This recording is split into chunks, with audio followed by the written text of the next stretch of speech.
meron siyang wherewithal eh. Meron siyang capacity para gawin yung kanyang threat eh.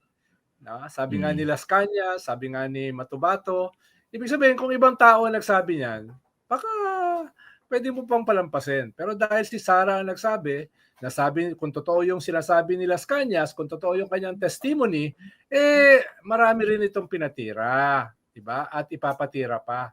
Kaya hindi siya simpleng tantrum.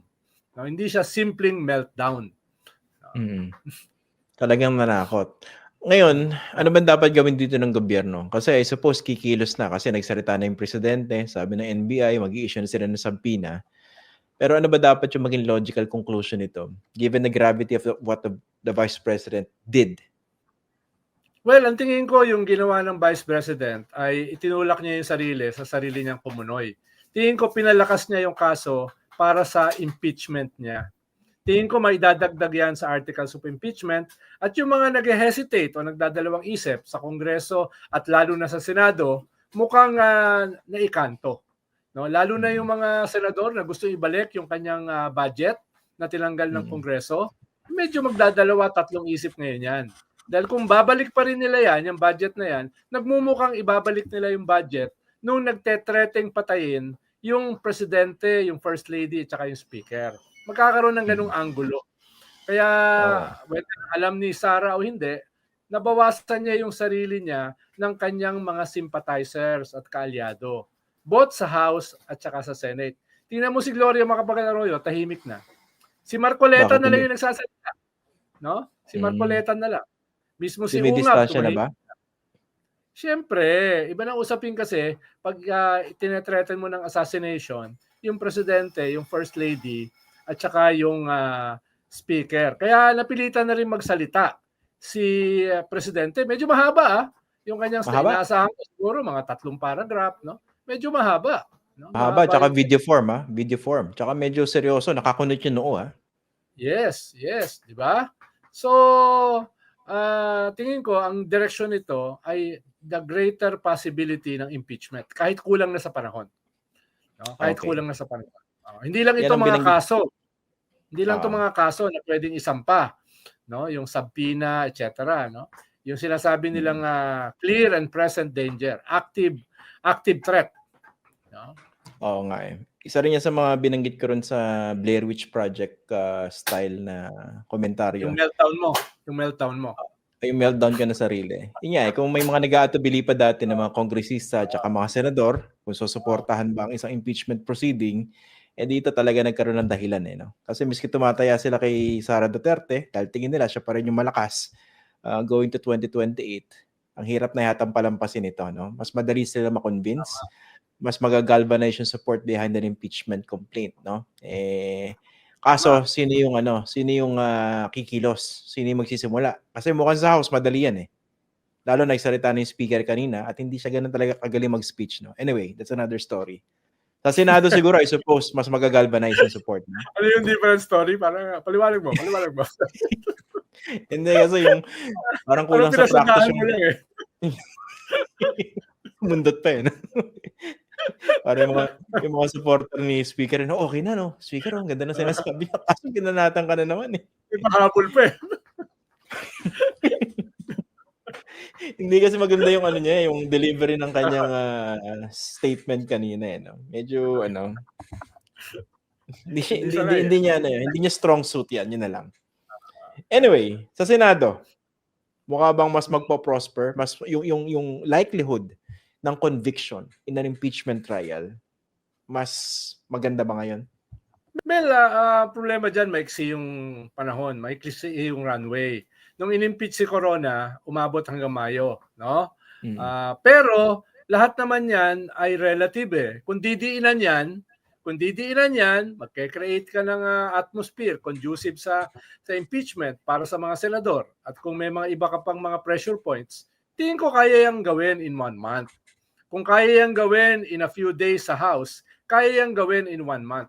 Dahil iba yung sitwasyon ngayon Survival fight ito No? Labanan nito kung sino ang una, pinag-usapan natin previous episode, kung sino ang mauuna to go for the jugular. Unahan ito No? Kaya yung panahon is relative. Kung 1 buwan lang yan, kaya yang gawin. No? Kaya yan gawin. Hindi naman ako nagbo-volunteer para gawin yan dahil hindi ko laban yan. No? Parang ganun yung dating eh. Hindi. Hindi ganun yung dating. Okay, maliwanag yan, hindi siya nagbo-volunteer. Ito pa yung sa akin, no? I don't know whether you agree, Senator. No? Kasi kung si President Marcos nung una medyo nag-aalangan o wishy-washy dun sa idea ng impeachment, kasi parang nadidinig natin, hindi naman siya dumidiin, di ba? To use your term, wala namang ganong malinaw na order o marching order sa mga kongresista o mga senador, impeach na yan. Baka dahil dito sa ginawa ng Vice President, siya mismo yung naglalaban na dalawang version ng Bongbong Marcos, naging isa, na solidify idea. Wala siyang ibang choice kundi go for impeachment. Hindi ba? Yes. Sabi ko nga these past 2 days, kailangan siya magpakita ng strong leadership. Lalo na itong threat ng Vice President lumabas around the world. Lumabas sa Arab News, lumabas sa Agence France, lumabas sa Der Spiegel, lumabas sa Fox News, CNN, no, etc. ABS, CBS, hindi ABS, CBN. ABC. CBS News, no? etc. So lumabas siya around the world at ang lumalabas hindi yung ang tawag ni Bato, conditional threat. Ang lumabas, threat talaga, no? Hindi ko nga alam sa napulot ni sangsako ng gawgaw pinulot ni Senator Bato yung kanyang conditional threat no? Kailangan ko nakarinig ng ganun So kailangan kasi ng contortionist para i-twist yung mga sinabi. Tama. Kaya kailangan magsalita na ang presidente. Mapapahiya siya sa hindi lamang dito, kundi around the world. Lalo na, tinreten yung kanyang asawa. Diba? Paglaban mo naman yung asawa mo, diba? Kaya yun yung... Tapos may mga nangyari pa after nung meltdown. Diba? Biglang nung isang araw, ang binabawi ni Vice President yung kanyang sinabi. Hindi naman daw niya tinetreten. Hindi naman daw niya tinetreten yung presidente at saka yung vice at saka yung first lady at saka yung speaker. Dahil hindi naman daw niya makukuha yung mana na nakuha sa nakaw na pera. Hindi naman daw niya makukuha. May ganun pa sundot no? Kaya wala naman daw siyang threat. Pero babawiin pa niya, narinig sa buong mundo yung kanyang threat. Tapos babawiin pa niya. The sheer nerve na bawiin, medyo marami yung sinasabi sa karakter ng Vice President. Tapos sumakay pa si Bato na conditional threat. Tapos nandito pa yung mga followers niya, hyperbole daw. At saka blown out of proportion. Ay, saan naman ang galing to mga to? No? Saan ang galing to mga to? Pag nasabi mo na sa internet, di mo na mabubura, forever na yan. Kaya ako dito sa Fox First, maingat Parang love, di ba? Nabanggit niya isang beses. Parang deja vu to. Ganito yung usapan natin. Malinaw naman yung agenda ron. Pinapatawa ko si Senator Trillanes. Yung problema rito, lagi na lang ako nagpapaliwanag sa presinto No? Parang ganito yung sequence ng huling usapan natin. Kasi the same opening presented itself and I couldn't let go of that opportunity. Pasensya na po Parang naulit take 2. Deja vu. Anyway, hindi, ito pa, dagdag ko pa. Kasi diba, naglabas ng pahayag si muna yung tawa mo, natatawa ka pa Burahin mo muna yung ngiti sa bibig mo. Para habang nagsasalita ka, yung pa rin sa isip mo